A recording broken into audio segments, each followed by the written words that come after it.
The night sky above the small town of Pinewood glowed with unusual lights. Sharon Mason had never seen anything like it before. She stood on her back porch watching the strange pattern of pulsing colors that seemed to dance across the stars. Sharon worked as a researcher at the local astronomy center. She had spent years studying celestial phenomena, but nothing in her experience matched what she was witnessing now.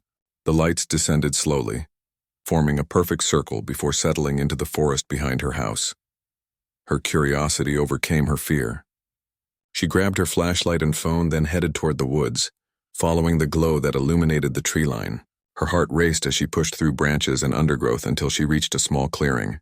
There it was, a craft unlike anything human engineering could produce. Its surface shimmered with an iridescent material that seemed to change color with each angle. The vessel hummed softly. A panel slid open on the side of the craft. Sharon froze as a figure emerged.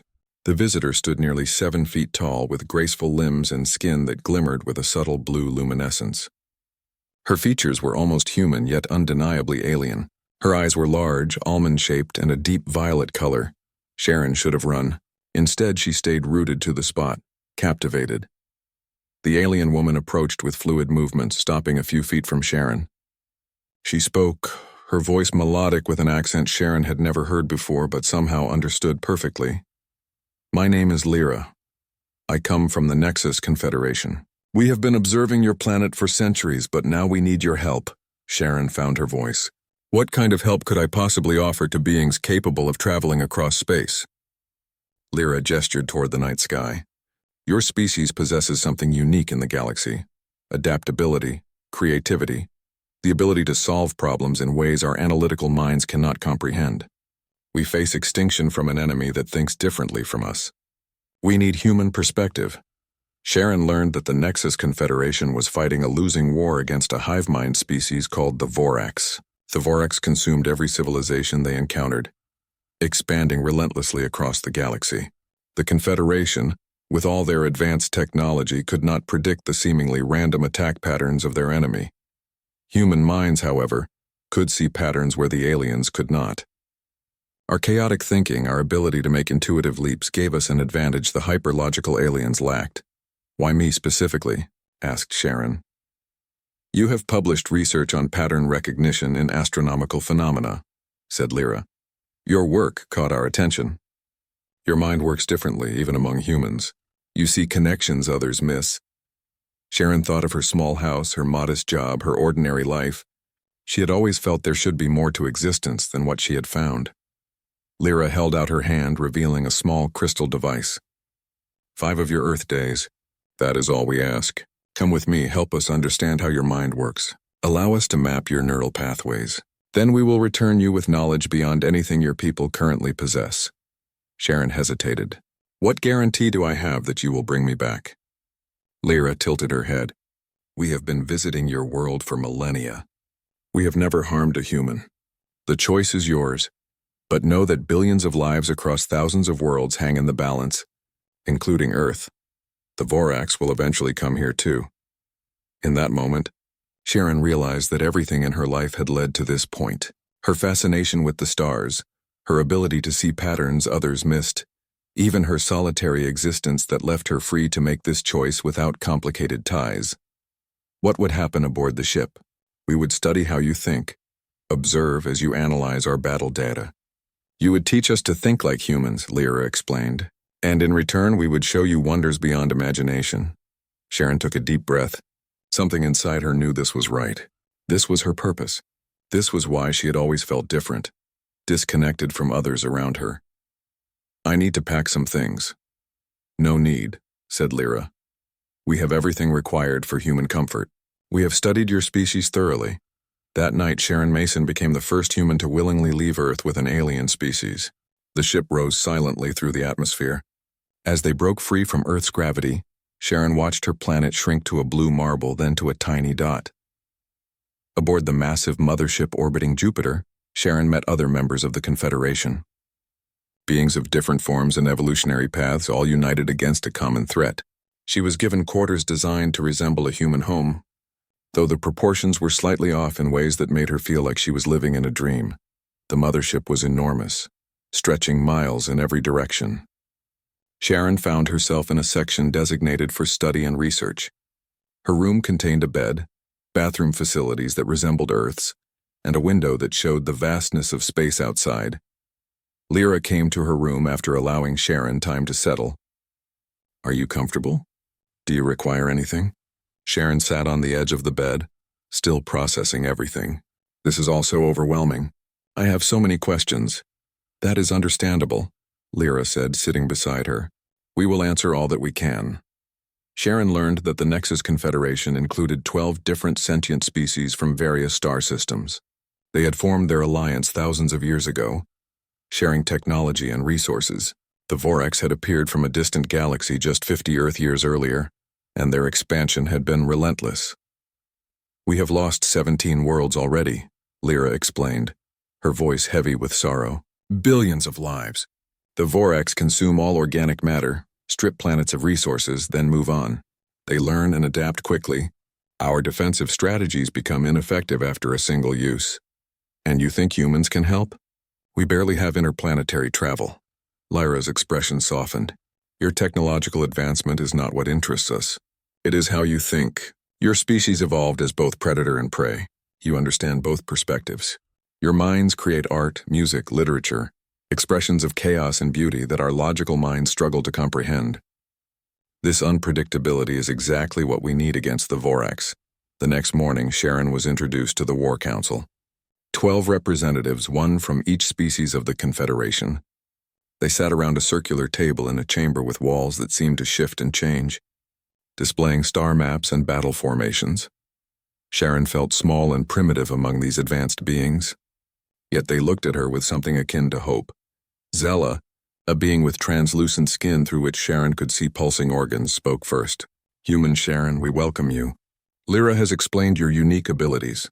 We wish to observe your mind in action." They presented her with data from recent Vorax attacks, holographic displays showing ship movements, timing, targets. To Sharon, it initially looked like random chaos, but as she studied the patterns longer, something began to emerge. "Can you show me the attacks from the past month in sequence, and highlight the targets they hit versus the ones they approached but didn't attack?" The aliens complied, and a complex dance of lights played out before her. Sharon walked around the display, viewing it from different angles. The others watched her intently. "There," she said, pointing. "They're not random at all. They're testing your defenses, probing for reactions. Here, here, and here." They approached valuable targets but didn't attack. Instead, they hit seemingly less important locations afterward. Sharon continued, growing more confident. "They're studying you just as you study them. Each feint gives them information about how you respond. Then they use that to predict your next move." The council members exchanged glances. Neuro, a being with multiple limbs and eyes, spoke. "This pattern was not evident to our analysts. How did you perceive it?" Sharon smiled slightly. "Human military history is full of similar strategies. Feinting, probing defenses, psychological warfare. We've been fighting each other for thousands of years. We understand deception because we practice it ourselves." For the rest of the day, Sharon analyzed more battle data. She identified patterns the Confederation had missed. The Vorax preference for attacking at specific angles relative to star positions.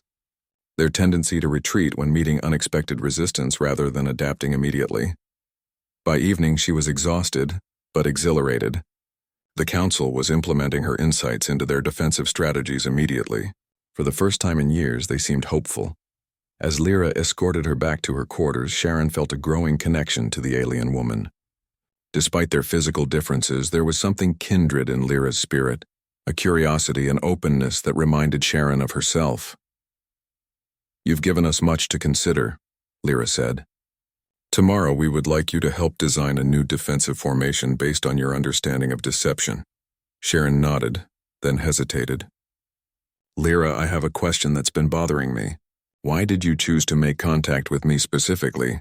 Surely there are military strategists or game theorists who would be better at this." Sharon woke to the gentle sound of chimes. For a moment she forgot where she was, expecting to see the familiar ceiling of her bedroom in Pinewood. Instead, she found herself staring at a softly glowing surface that pulsed with gentle light. The events of the previous day came rushing back. She was on an alien ship millions of miles from Earth. A voice spoke from somewhere in the room. "Good morning, Sharon Mason." Nutritional sustenance has been prepared according to human requirements. Lyra will escort you to the War Council in 1 hour. Sharon found clothing laid out for her, something resembling a jumpsuit, but made of material that seemed to adjust to her body temperature. In what passed for a bathroom, she found facilities that mostly made sense, though some required guesswork. After eating a breakfast that tasted surprisingly like oatmeal and fruit, she met Lyra in the corridor outside her quarters. "Did you rest well?" Lyra asked, her violet eyes studying Sharon with interest. "As well as can be expected when sleeping on a spaceship near Jupiter," Sharon replied with a small smile. "What's the plan for today?" "Today we begin implementing your insights," Lyra said as they walked through corridors that seemed to shift and change around them. "The Council was most impressed with your analysis. They have already adjusted our defensive formations based on your suggestions." They entered a vast chamber different from the one yesterday. This room contained what appeared to be a three-dimensional tactical display, showing hundreds of ships positioned throughout a star system. Zella, the translucent council member, approached.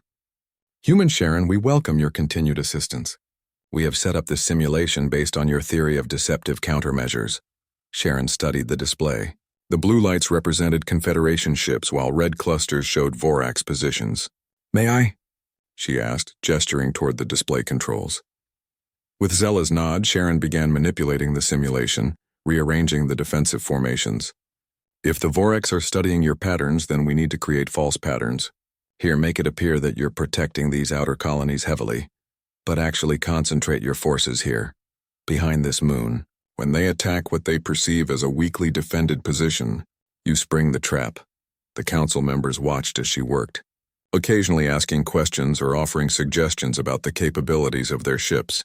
Sharon was surprised at how quickly she adapted to thinking in three-dimensional space, plotting movements that would have been impossible in atmospheric conditions. "There's something else," Sharon said after a while. "You mentioned the Vorax are a hive mind. Have you ever tried disrupting their communication?" Neuro, the multi-limbed counselor, blinked several of his eyes in sequence. "Their communication system has proven resistant to our jamming technology." "I'm not talking about technology," Sharon explained. "I'm talking about confusion, misinformation. If they operate as a collective, they share information instantly. What if we feed them false information? Create situations where different parts of their fleet receive conflicting data?" The concept seemed novel to the council. They had tried to block communications but never considered poisoning them with misinformation. It was a distinctly human approach to warfare. For the next several hours, Sharon worked with the Confederation's tactical experts to develop what she called cognitive warfare strategies. The aliens were brilliant at implementing the technical aspects once they grasped the underlying concepts. During a break, Sharon stepped away from the tactical display and found herself gazing out a viewport at Jupiter. The massive planet's bands swirled hypnotically, its great red spot visible even from this distance. Lyra joined her. "Your mind works in fascinating ways," she said softly. Sharon turned to her. "I keep wondering why you didn't contact our governments or military leaders. Why approach a single astronomer?" Lyra's expression became unreadable. "Your governments are fragmented, competitive. We feared they would see our arrival as a threat or an opportunity for technological advantage. Individual humans are more adaptable, more open to new possibilities. But surely I'm not the only human you've contacted." Lyra hesitated. "There have been others over the centuries. Brief encounters, exchanges of information. You are the first to come with us willingly." Sharon felt a weight of responsibility settle on her shoulders. She represented humanity to these beings, whether she wanted to or not. The strategies we're developing, they could be used against humans someday, couldn't they? "The Confederation does not conquer," Lyra said firmly. "We seek cooperation, mutual advancement. The knowledge we share with you is freely given. But you're studying how humans think, how we approach problems. That knowledge could be powerful." Lyra's gaze was steady. "All knowledge can be used for good or ill. We choose to use it to save lives, including those on Earth. The Vorax will not stop with our worlds. They will eventually find yours." Their conversation was interrupted by an alarm.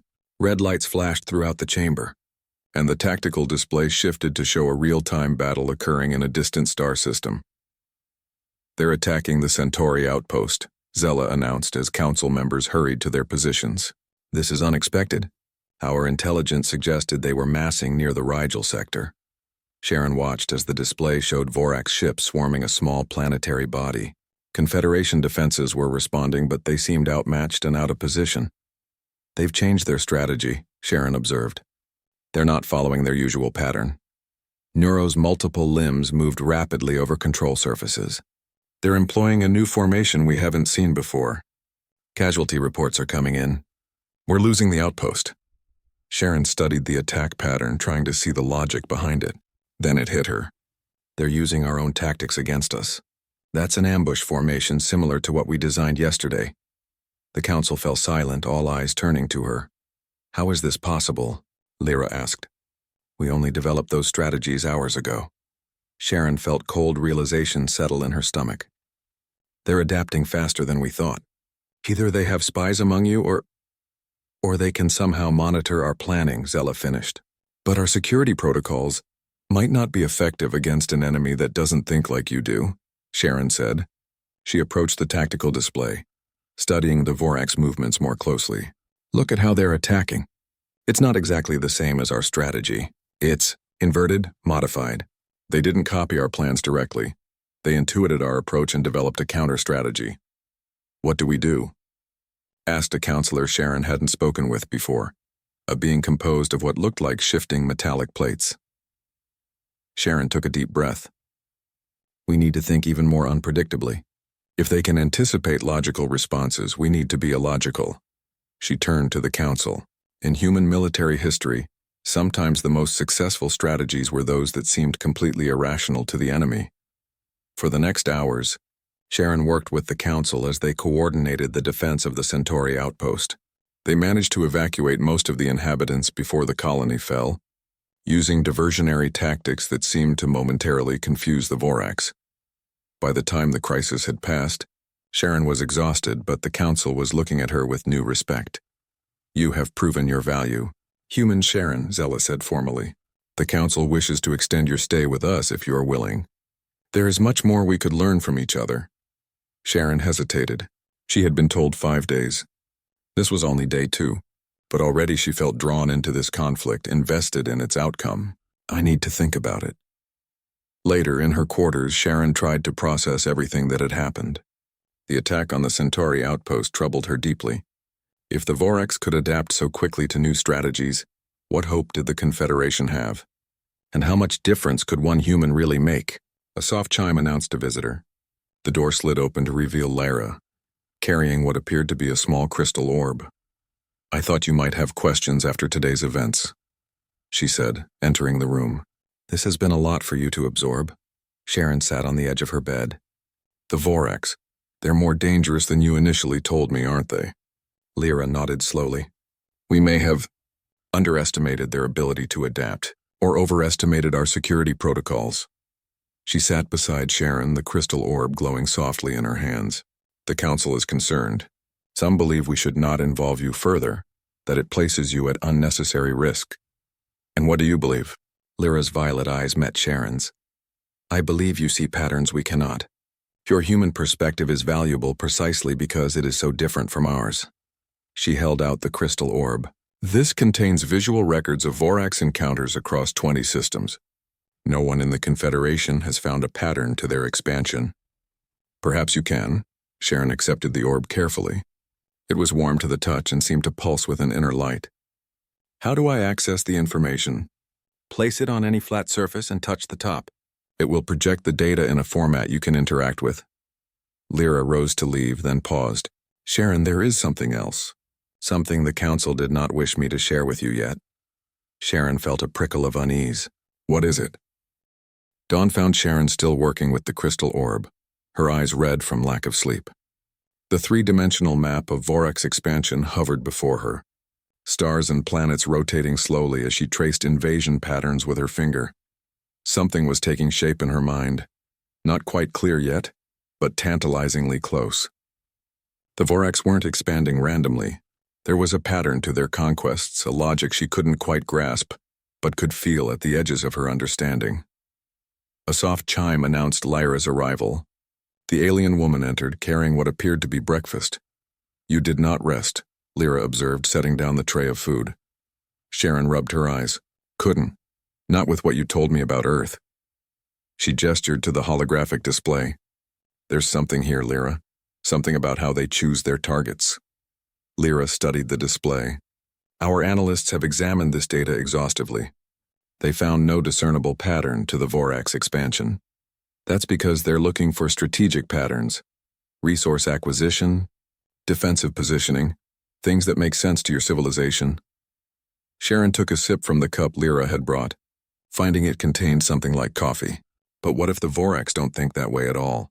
What if their priorities are completely different? Sharon manipulated the display, highlighting certain star systems while dimming others. Look at these worlds they conquered first. What do they have in common? Lyra's brow furrowed in concentration.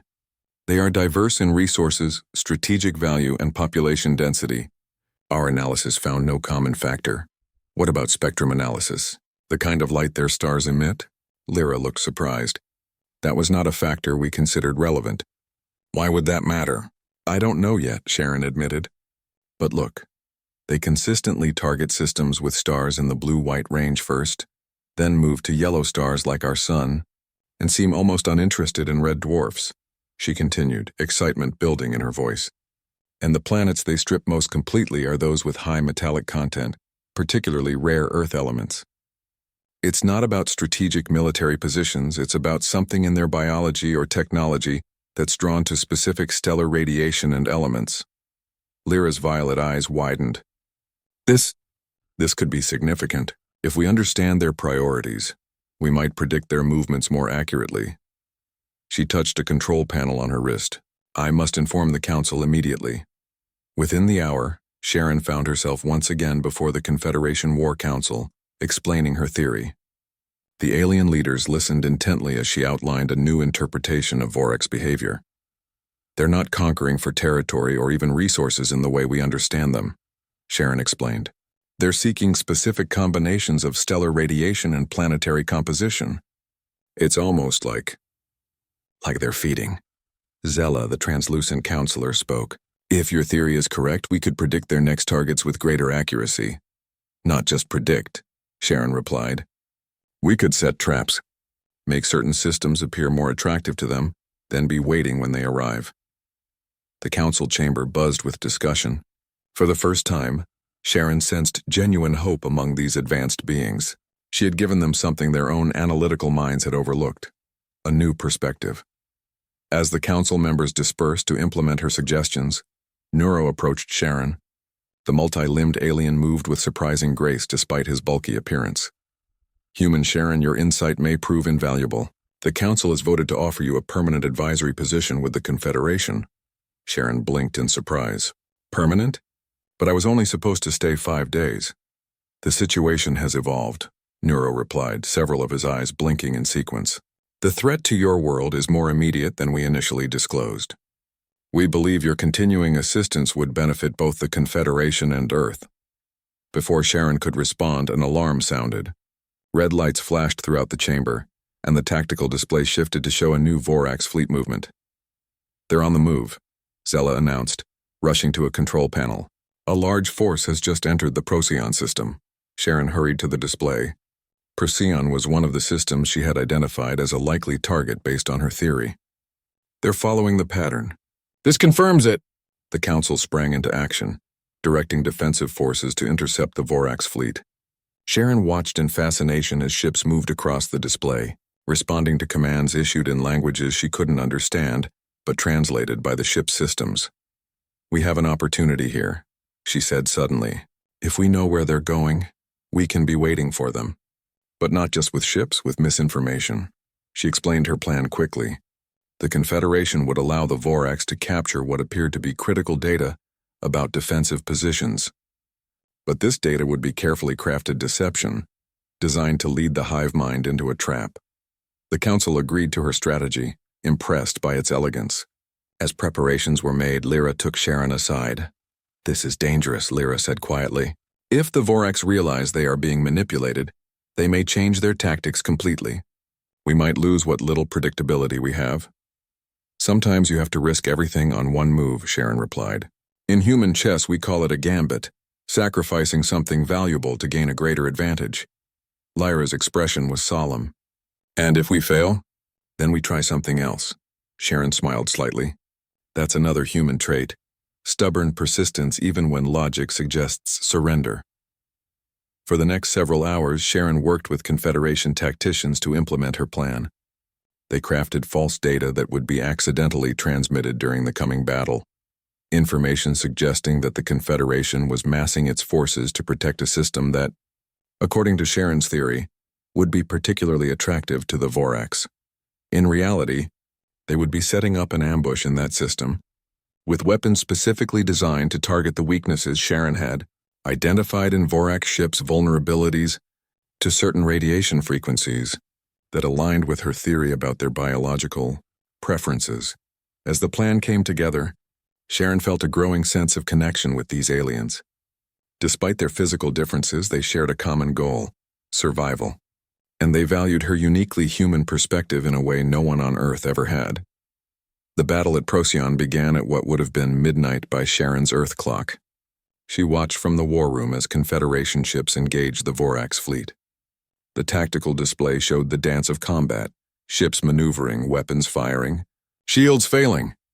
Transmit the false data now," ordered Zella when the battle reached its peak. A Confederation ship, apparently damaged and retreating, broadcast the carefully crafted misinformation toward the Vorax fleet. Sharon held her breath, hoping the deception would work. The battle continued for another hour before the Vorax suddenly withdrew, seemingly without cause. They had been winning, pushing back the Confederation defenses steadily. Their retreat made no tactical sense unless they had taken the bait. "They're regrouping," Neuro observed. "All Vorax ships are returning to their staging area. They're analyzing the data they captured," Sharon said, deciding their next move. If our plan worked, they should target the Aldebaran system within the next 48 hours. The council chamber fell silent. Now they could only wait and see if the Vorax would follow the path Sharon had laid out for them. As the adrenaline of battle planning faded, exhaustion hit Sharon like a physical blow. She had been awake for nearly 48 hours straight, and her body demanded rest. Lyra escorted her back to her quarters. "You should sleep now. We will alert you if there are any developments." Sharon nodded tiredly. "Wake me immediately if they move toward Aldebaran. We'll need to finalize the ambush plan." "Of course." Lyra paused at the door to Sharon's room.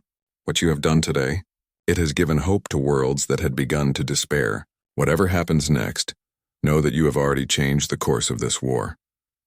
Alone in her room, Sharon sank onto the bed, her mind still racing despite her fatigue.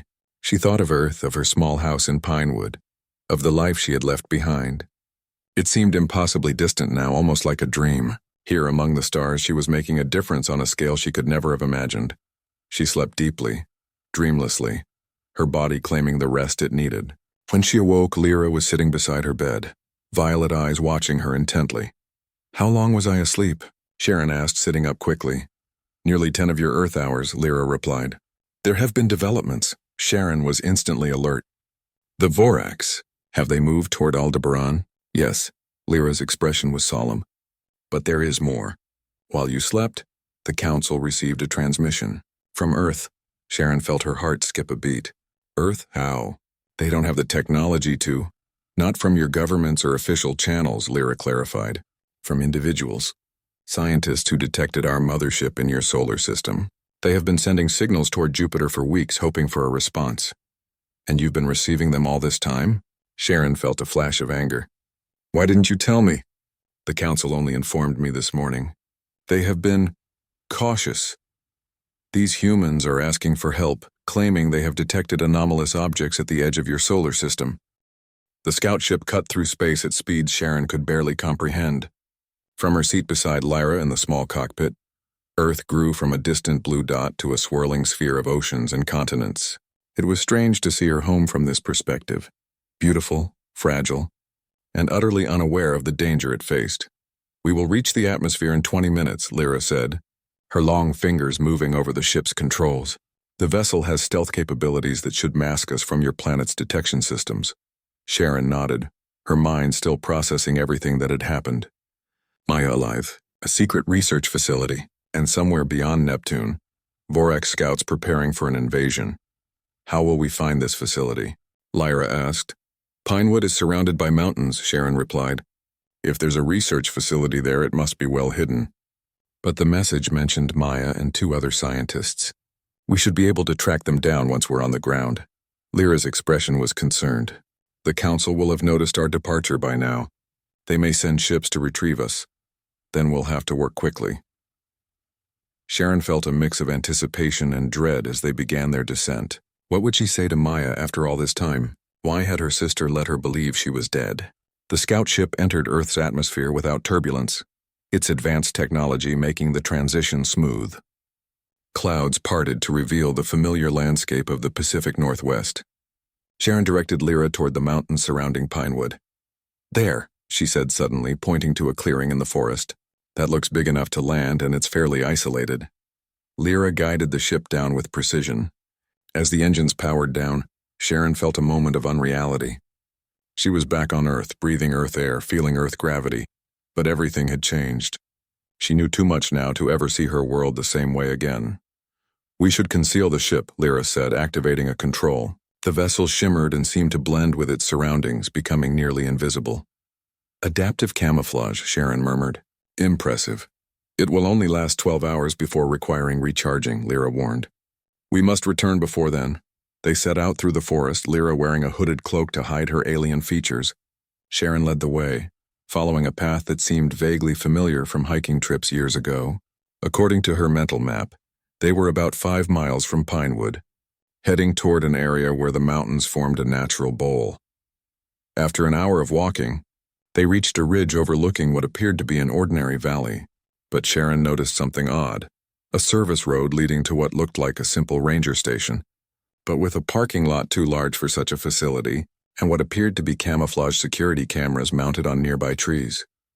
That has to be it, she whispered, pointing. Lyra squinted. There is energy shielding around that structure. Primitive by our standards, but effective against casual observation. Sharon considered their options. We can't just walk up to the front door. But there's something we can try. She took out her phone, which Lyra had modified with Confederation technology to boost its capabilities, and composed a text message. Maya, it's Sharon. I know you're alive. I'm back from a place you wouldn't believe. Meet me at our old spot by Miller's Creek in 1 hour. Come alone. This is about the signals you've been sending to space. She hit send, then looked at Lyra. Now we wait.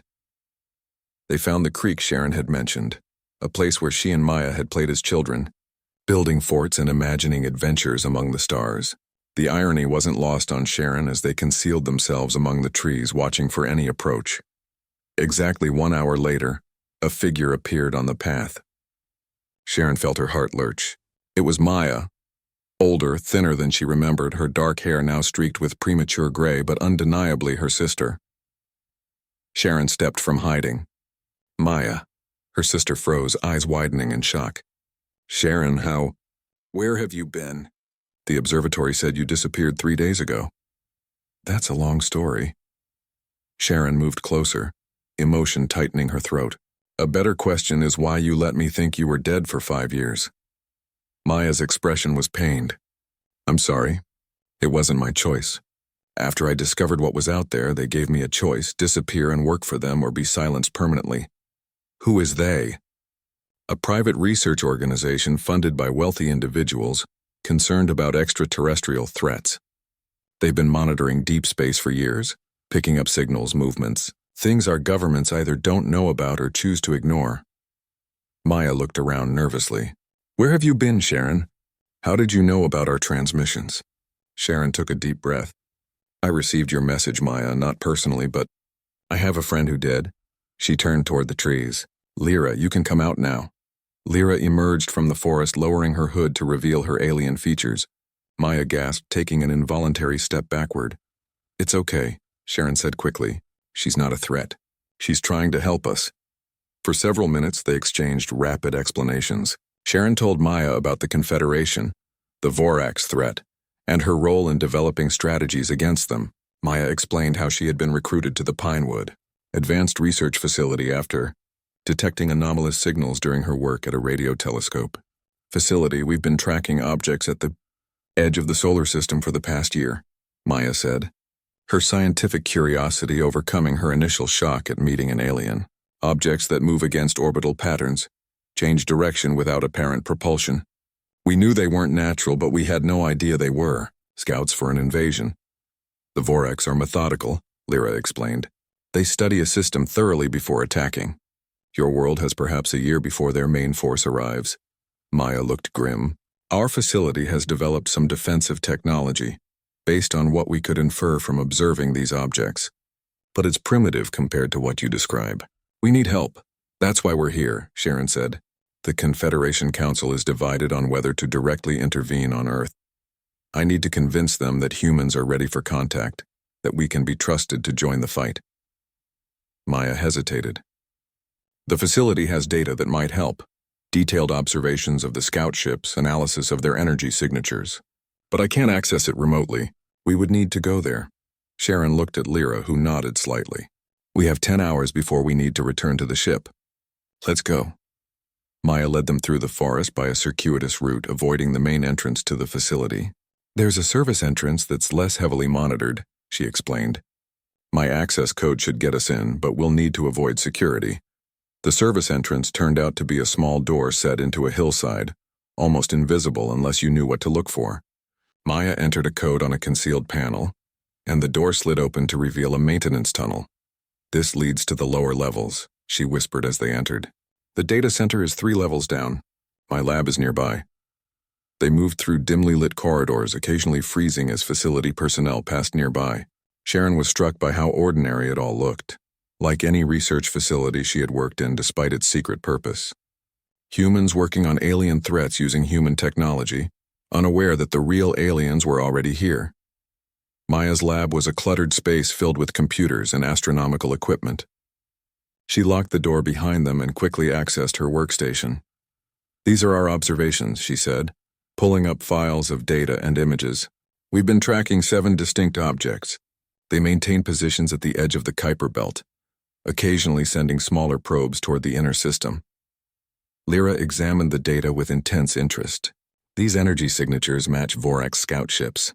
Their configuration suggests they are gathering comprehensive data on your system: planetary composition, electromagnetic fields, defense capabilities. Can we communicate with them? Sharon asked. Send false information, like we're planning to do in the Aldebaran system? Lyra considered this. Possibly, but we would need to understand their communication protocols better. Maya typed rapidly, bringing up new files. We've detected periodic signal bursts from the objects. We believe they're communicating with something beyond our system. We've been trying to decode the signals, but they're unlike anything in our experience. Sharon leaned closer to the screen. Can I see those signal patterns? As Maya displayed the data, Sharon felt the same sensation she had experienced while studying the Vorax expansion pattern, a sense that there was order in what appeared to be chaos. There's something familiar about this, she murmured.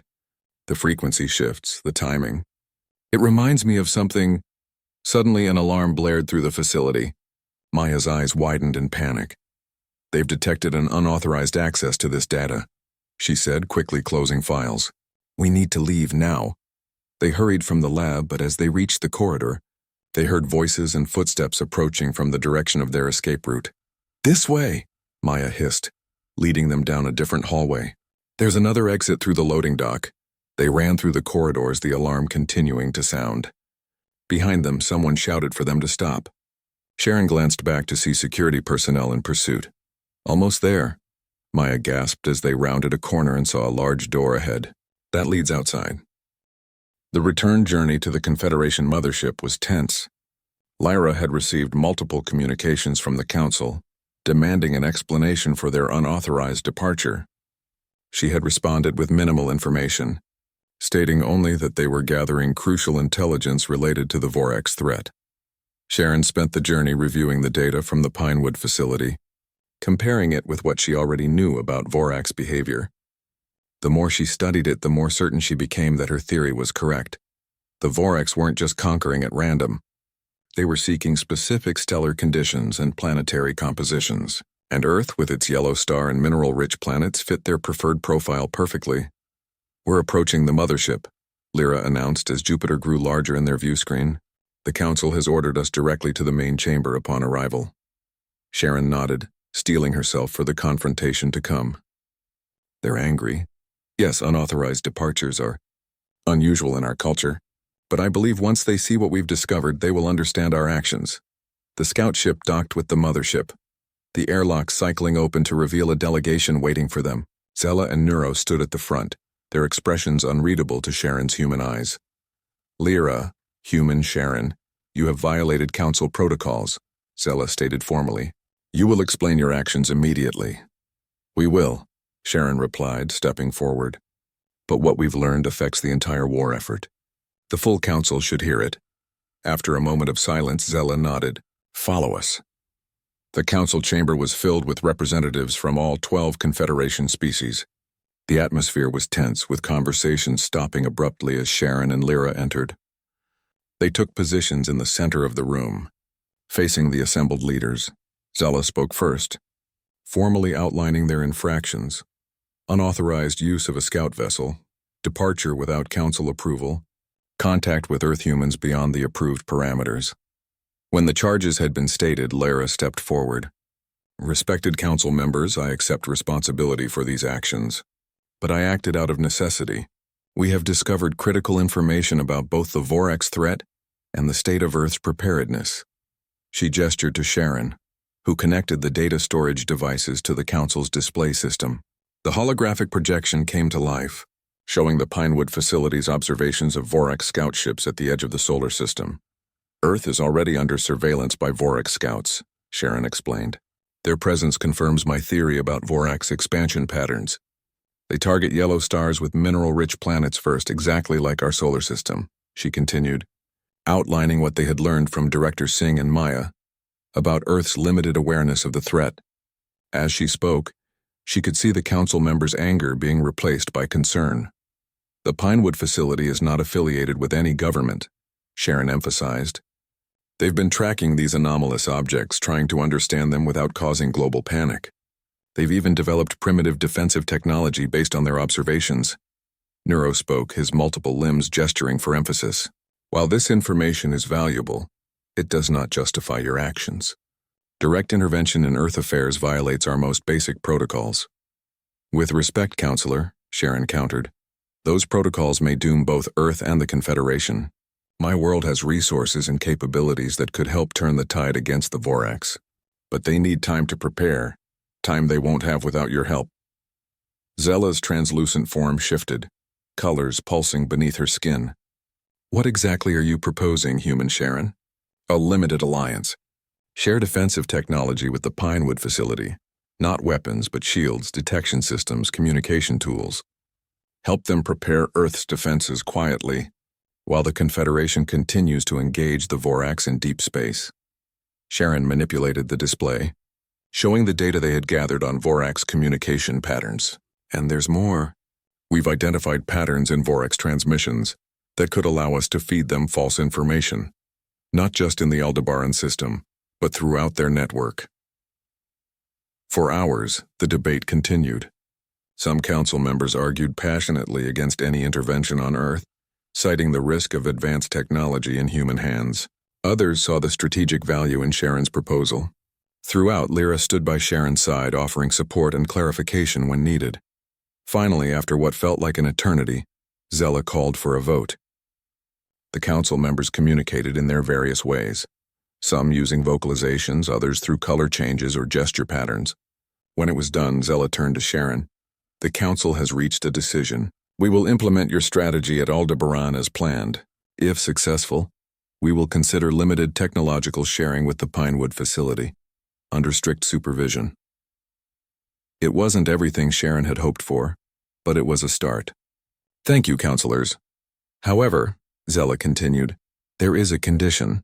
You, human Sharon, must remain with the Confederation throughout this operation. Your insights have proven valuable, and we require your continued assistance.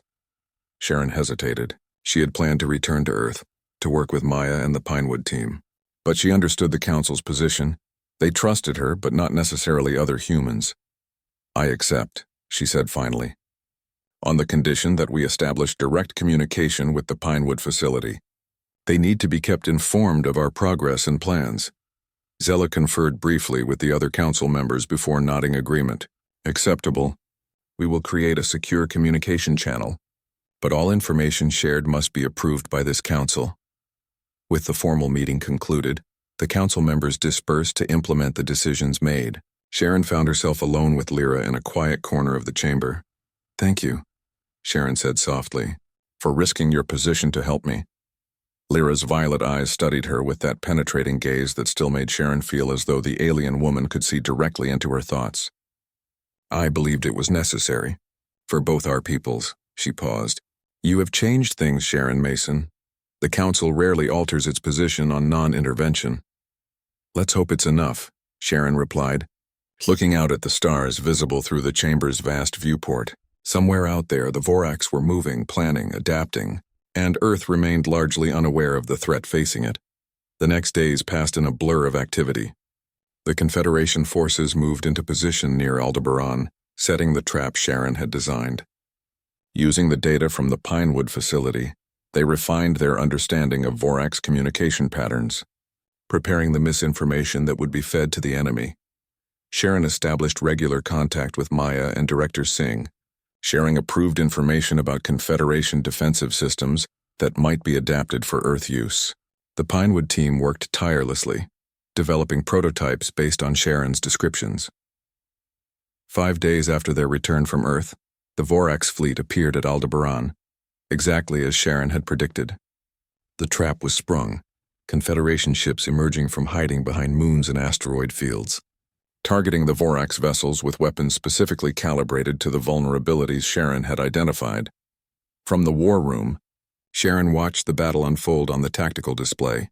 The initial engagement went exactly as planned. The Vorax were caught by surprise, their ships unable to coordinate effectively under the barrage of false information being fed into their communication network.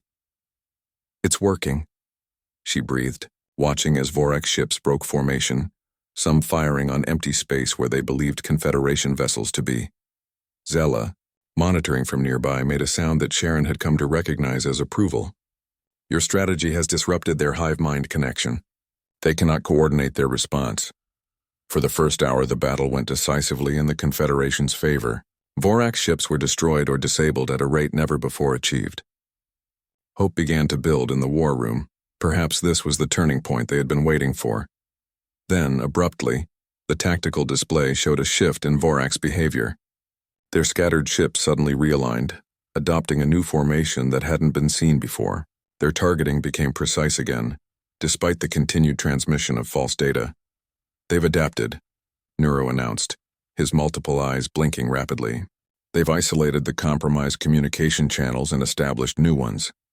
Sharon studied the display intently, trying to understand what had happened. "They're learning faster than we anticipated. They must have recognized the pattern of our deception."